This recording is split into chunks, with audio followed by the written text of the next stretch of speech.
everybody, welcome back to the Evermore YouTube channel. It's Chris back with my rant stroke thought of the day. I'm sitting down at my computer this time rather than standing up against some kind of water in my car.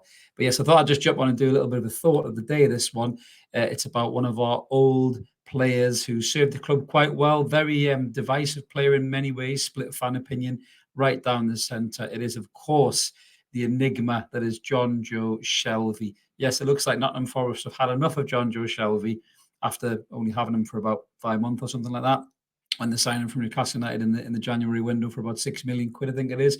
After 8 appearances, it's clear that Forest think Jonjo is done and they want rid. It's quite sad in many ways for Jonjo, because he is, I'm trying to get this the right way, there isn't many players that can do what Jonjo can do on his day. His ability to pass the ball, his ability to use the ball is second to none. But I think the problem is with Jonjo Shelvey is the pace of this game has just got quicker and quicker and more intense, and he's got older and he's got slower. And he was never the most dynamic, quickest player around. He was very lethargic in his play. He strolled around the pitch a little bit, almost Michael Ballack style.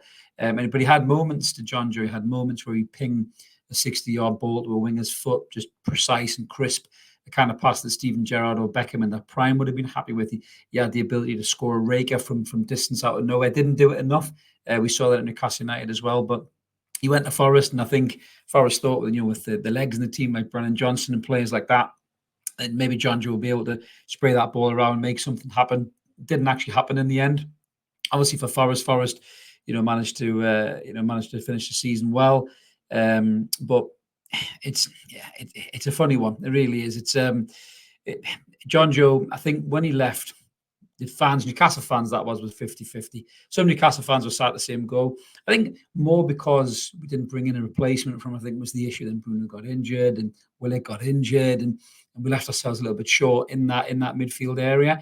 That was probably the big problem. But if you look at Jonjo in isolation, look at his career in different spells in Newcastle United. So when he signed for Newcastle United, got relegated.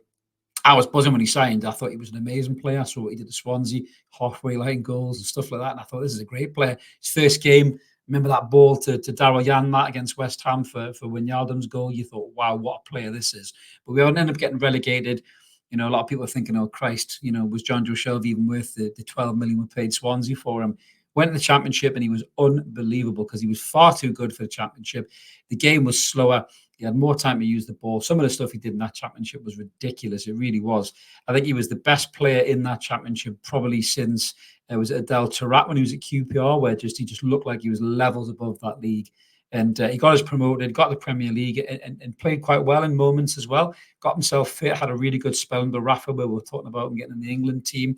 And then obviously Steve Bruce comes in, knacks Newcastle United up a fair bit, but Jonjo was still doing bits for Steve Bruce, I think, and that he made that fatal mistake of kind of sticking up for Steve Bruce as well, which didn't go down very well. But the fans forgive him.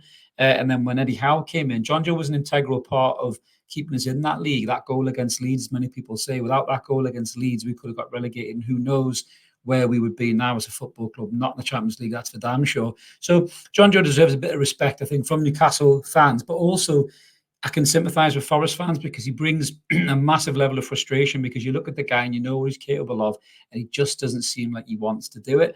And I can imagine the Forest fans were having the same conversations in the boozers and in the stands that we as Newcastle fans were having, probably the Swansea fans had, probably the Charlton fans and Liverpool fans before that. Jonjo's always had this ability, but it's all about the application. Does he want to do it? And I mean, even Matt Ritchie said if Jonjo could be asked, he'd be playing for Barcelona or something like that, which might sound a bit, hyperbolic, but I think Matt Ritchie's bang on. To be fair, I think Jonjo Shelvey is one of them types of players as well. As supporters, we only see him in moments and bits.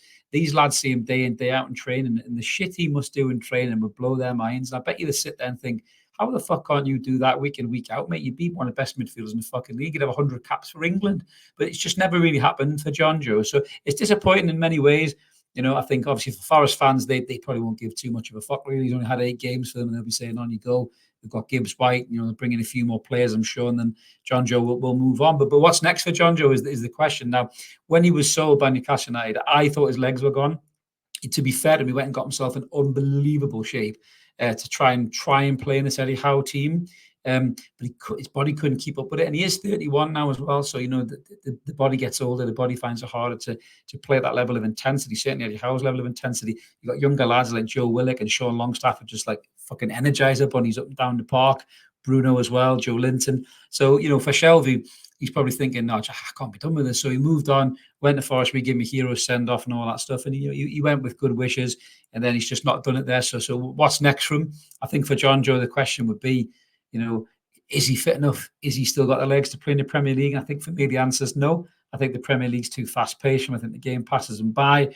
I don't think you can afford to have a player in the Premier League who needs that much time on the ball to pick his passes and make things happen, because you're constantly pressed and closed down. So I think that's a reason why Jonjo's maybe not done it at Forest. So does he step down to the Championship? Is he still that good to be a really good player at that level, because the Championship intensity has increased as well? I personally would quite like to see him go north of the border, maybe to a Celtic or a Rangers. I would love to see Jonjo Shelvey in an Old Firm derby. I don't know if anybody else agrees. It's either a red card waiting to happen, or he'll score a fucking raker from 50 yards and either piss my dad off or make my dad very happy, one of the two. So I'd love to see Jonjo Shelvey playing for one of the Glasgow Giants. Bit of European football there as well for him as well. But let us know what you guys think in the comments below as Newcastle fans. Are you disappointed that it's gone tits for Jonjo? You don't give a fuck really, because he's not our player anymore. Forest fans, if you're watching, let us know what you guys think. Is he massively frustrated you? Are you disappointed that he hasn't been able to put the application? He's not gone yet, but it looks like you want rid of him. It looks like he probably will go.